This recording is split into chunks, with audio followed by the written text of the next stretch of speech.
Welcome to another edition of 3-Point Conversion, everyone. I'm Marshall Ferguson for TSN 1150 Hamilton. Now, the first point for you today on practice, day 3 of the Hamilton Tiger Cats training camp.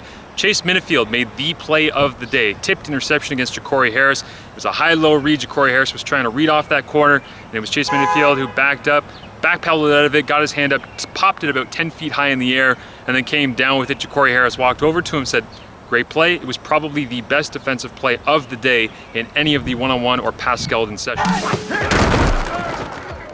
Second one for you today, and this might actually be the biggest news of the day that wasn't on field, as it's Simoni Lawrence that's re-signing with the Hamilton Tiger Cats until 2017 at least. He looks like he's going to be around for a little while, which will make Tiger Town very happy.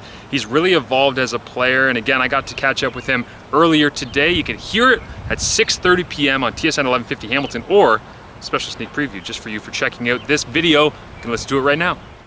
Because I love it here. Hamilton gave me a chance when they didn't have to, and they taught me a lot. I love the coaches here. I love my teammates that basically got me to this position. My coaches got me to this position I'm at, and it's fun. We got the best fans. It's a great place to call it home, my second home. The development of the organization since you got here, it's whether you want to talk stadium or you want to talk the team itself, or getting guys that you might not have gotten in free agency before, like Ted, to come back.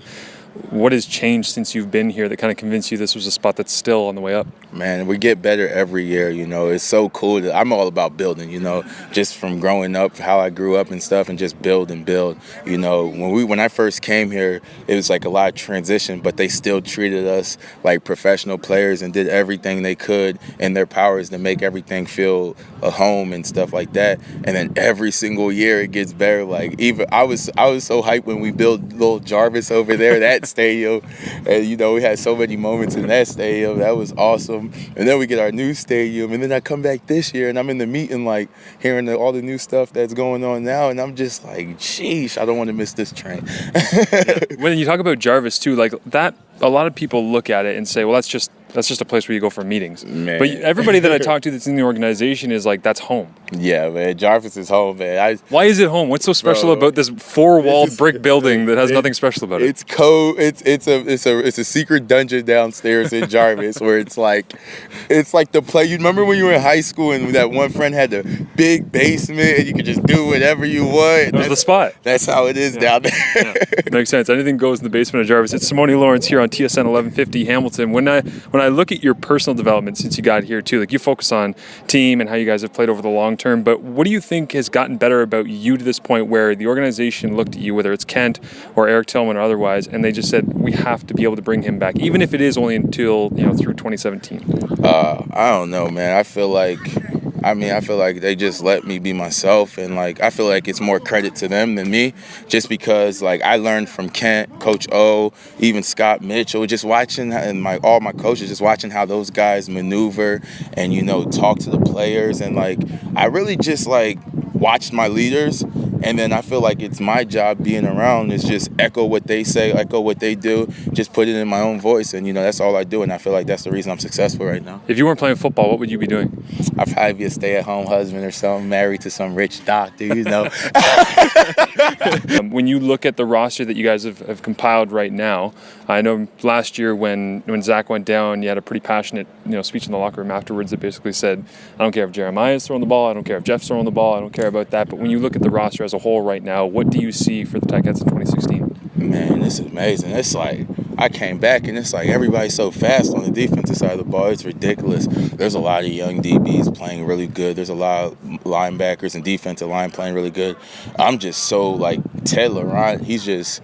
It's weird because I remember Ted when back in 2012 when he was in Edmonton, and Ted might have not said one word to you, and now it's he's lining people up, telling them what to do, and him and Drake are they'll be the best again, like they always are. Ted's a dominant player. He makes everybody great around him, and that's what I'm shocked about. And then we got John Chick that just came. He's a freaking beast. You got Tracy that's coming in his zone. It's man, if I don't make plays, it's on me. I got too many superstars around. Why do you think Ted broke his shell? Why do you think he's a different guy? I think Shell's just... I think it's the organization. This is just one of those places where it's be yourself, have fun, play football, win games, come to practice, work hard, compete. And, you know, that's what Ted likes to do. And, like, you know, he's given a leadership role where it's like, yo, we expect this out of you. And he's stepping up because he knows he's that dominant player. He's been the best defensive tackle in the league for a long time. Sam, thank you. And thank you. And finally, for you in three-point conversion today, Jake Waters. Yeah, Jake Waters. You remember the quarterback battle? It goes Jeremiah Masoli, Jeff Matthews, 1A, 1B, whatever you want to do. Ja'Cory Harris is sitting in that 2 slot somewhere. Jake Waters is the other guy. He's the 4th quarterback right now on the roster with Zach Collaros still out due to that ACL injury sustained last year against the Eskimos. And Jake Waters got a lot of reps today in Pascal, and it really does feel like before they shift their focus towards who's going to be the starting quarterback with Jeremiah Masoli and Jeff Matthews, they're trying to figure out who they should keep as the depth quarterback at this point. Ja'Cory Harris has struggled a little bit early on in camp. He's made some great throws. One to Tyquan Underwood today was fantastic, but Jake Waters getting a lot of reps. The one play that stuck out to me today at practice, it was a one-on-one route where it was Tyquan Underwood against, I believe it was Chase Minifield, and he actually made a stutter and go move on and ran about 12 yards, backpedal. Hey, Mike! Mike Filer. Mike Filer. Mike Filer, everyone. Waters, of course, is a first-year quarterback out of Kansas State. He's been out of Kansas State for a couple of years, but he's an interesting mix of pass and run. We'll see how he ends up at the end of training camp. For your full Ticats update on training camp today, check out Marsh and Milton on TSN 1150 Hamilton. We are live, of course, 4 to 7 p.m. We got a big block planned for you today on the Ticats right at 6 o'clock. For TSN 1150 Hamilton, I'm Marshall Ferguson.